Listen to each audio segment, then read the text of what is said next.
Welcome to this week's episode of This Week at Endicott. I'm Brianna Marr. And I'm Matt Layton. Need a break from studying? Take a trip down to the Bork Arena at 1 p.m. on Wednesday for a free skate. Don't have skates? Don't worry, CAB is offering free skate rentals for anyone who's interested, and snacks will also be provided. At 7 o'clock, stop by Lower Callahan for the Relay for Life meeting and socialize with those involved. Then at 9 p.m., head over to the Callahan Center for Finals Feed, a late-night breakfast to keep you fueled for studying. This upcoming Thursday is the first day of exams, so CAB and CAT are hosting De-Stress with DIY Zen Gardens and Coloring, an event in Lower Callahan happening at 3 o'clock. Then at 7 p.m., CAB is also doing a screening of the movie Frozen. Comfort food will be provided. Starting on Thursday night and continuing every exam night at 8 p.m., stop by Lower Callahan for late night studies, healthy snacks, and coffee. Now let's take it to sports with Matt Pritchard. Hello and welcome to this week's edition of EC Sports. For EC TV, I'm Matt Pritchard. Can you say number 10 in the nation? Because the women's ice hockey team can. They were ranked number 10 in the nation after this weekend's games. CHC Rookie of the Week Jade Meyer led the Gulls to a 1-0-1 weekend. They had their first non-win game of the season in a tie to Wesleyan before bouncing back and blanking Nichols 5-0. They'll be back in action in 2017. On the men's side, they blanked local crosstown rival Salem State 7-0. Michael Heidkamp was named CCC Rookie of the Week after he dropped 2 assists versus the Vikings. The men will also be back in action in 2017.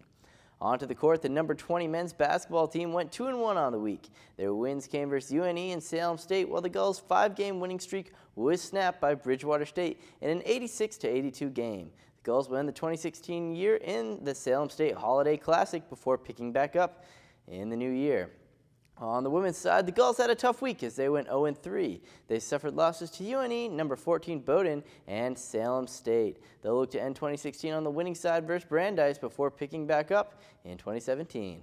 And that's all for this week for EC Sports. For EC TV, I'm Matt Pritchard. Good luck to all the teams during winter break, and we'll see you in 2017. Let's check out Shake My Head News with Riley and Lexi. Hello and welcome to Shake My Head News, where we give you the buffoonery from around the world. I'm Riley Fitzgibbons. And I'm Lexi Lozano. To kick off our last show before break, a story of a widow who claims that her husband died of an emotional distress after being forced to clean a toilet. The widow has launched a lawsuit against a store in Florida, which she believes is responsible for her husband's death.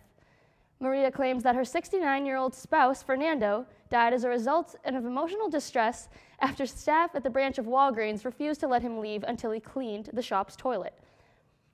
The man said he had been a regular customer at the store in Orlando, but according to the suit, the incident left him humiliated, disgraced, and injured at his feelings and emotionally and mentally unstable, which the wife claims resulted in his death.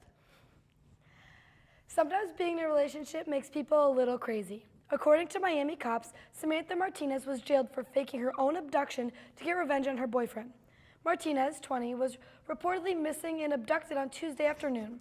Her boyfriend said she was last seen on November 30th, and he was concerned about her safety after receiving a suspicious phone call. He was right to be concerned, given that Martinez had faked a kidnapping to grab his attention. She was arrested after she confessed it was all a ploy to trick her boyfriend. Next time, Martinez, just try having a conversation before taking it to the next level. A 29-year-old man from Australia who was jailed last year on fraud charges recently walked free after his conviction was overturned by the New South Wales Court of Criminal Appeal. Luke Moore had been sentenced to 7 years in prison after running up thousands of dollars in debt, spending money on cars, holidays, artworks, and even a boat. By the time authorities caught up with him, he'd run up debts in excess of £1 million. At age 22, the unemployed man with claiming benefits ran up an overdraft of $9,000 after a year and then continued to withdraw and spend money, realizing he had, in effect, a limitless overdraft. Among his purchases were lavish holidays in Thailand and Gold Coast, signed albums by Bob Dylan and Michael Jackson, and a $32,000 boat and a $100,000 Maserati. At least he had expensive taste. Instead of going to Yankee Candle to get your mom a Christmas present, you can go on over to KFC for their latest product. KFC has introduced a fried chicken scented candle, and people don't quite know how to react. The candle appeared on a Facebook page of a New Zealand branch of the fried chicken shop as a competition prize for followers. With mixed reviews, I think I'll play it safe and stick with my vanilla cupcake candles. That's all we have here for today, everyone. Enjoy your breaks and thanks for tuning in. And thanks for being foolish. Back to the desk. And now let's take it to world news with Chessie. Hello everyone, this is World News and I'm Chessie Kim. If you're either too lazy or just unable to find an address, there is some hope you will still be able to post your letter. It turns out providing a postman with just the vaguest of details on where to find your intended recipient can work. Obviously, it's safer to just write the full address, but this example from Suffolk, England shows that not having it is a deal breaker. A former colleague managed to send a couple, Anthony and Sarah Wren, a Christmas card with the instruction somewhere near the sea in Suffolk. The sender was obviously aware of the challenge. He had written on the bottom of the envelope, "Good luck at the postie." Mr. Wren tweeted British Royal Mail and the post office to thank them for their efforts in ensuring the card was delivered. The world's biggest hotel is about to turn 30, and it might celebrate its birthday by actually opening. The Lugyeong Hotel in North Korea has sparked rumors it may finally be about to open, almost 3 decades after building began. Lights were switched on in the 3,000-room hotel, fueling rumors guests will finally be able to stay in the hotel. Representatives from the Egyptian company Orascom were recently flown into Pyongyang for talks on the future of the hotel. The impressive building was estimated at nearly $600 million, but the construction was held back by a series of budget issues. The project was initiated in 1987, on Kim Il-sung's era, with the main purpose of increasing the tourism in North Korea. One of Britain's biggest ever lottery winners has bought a new home for its inspirational mother of a severely disabled boy. Julian Bayford, who won about $157 million in 2012, has said that she will pay for any adaptation needed on the house. She said she was moved by Jenny McMillan's fundraising effort for son Blake, a 4-year-old boy who suffers a rare, devastating neurological disorder called MECP2 duplication syndrome.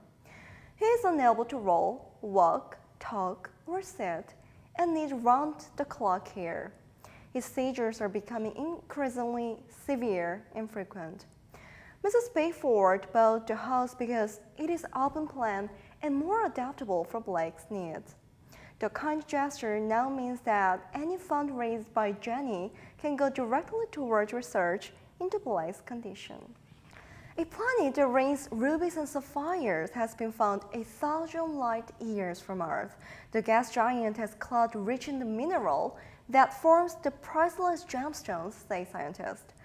But mining them would be impossible because the mysterious world is blazing hot. It's 26 times closer to its star than Earth is to the Sun. It's the first time a weather system has been detected on a gas giant outside our solar system. Now, a study suggests powerful winds of rubies and sapphires are striking HAT P7b, a planet 16 times larger than Earth. The planet is bigger than Jupiter and very hot, so we could never visit it. The planet has a surface temperature of 3,500 degrees Fahrenheit and rotates every 2 days around its star, which is twice as big as our Sun. The study is published in Nature Astronomy. A British company is breaking new ground in the field of translation by placing a job listing for the first ever emoji translator. London-based company Today Translations shared a listing seeking an expert in translating the expressive electronic messaging symbols known as emoji. Emoji translation is itself an emerging field, but one dominated to date by software, which is often insensitive to the many cultural differences in usage and interpretation, the company said. We are therefore seeking an exceptional individual to provide the human touch needed where translation software is inadequate and to help us become the go-to translation expert in this area. Responsibilities of the job include client stakeholder and internal emoji translation, a monthly report on the emoji uses, and trends across different cultures, and cross-cultural emoji research. The company has already received more than 30 applications and hopes to hire someone on a freelance basis by the beginning of 2017. That's all for this week. Now back to the desk. On Sunday, CAB presents relaxations and make your own snack bags at 7 p.m. in Lower Callahan. That is it for this week, Gulls. Thanks for joining us. Hope you all had an awesome semester. I'm Matt Layton. We'll see you next semester. Good luck on your finals and happy holidays.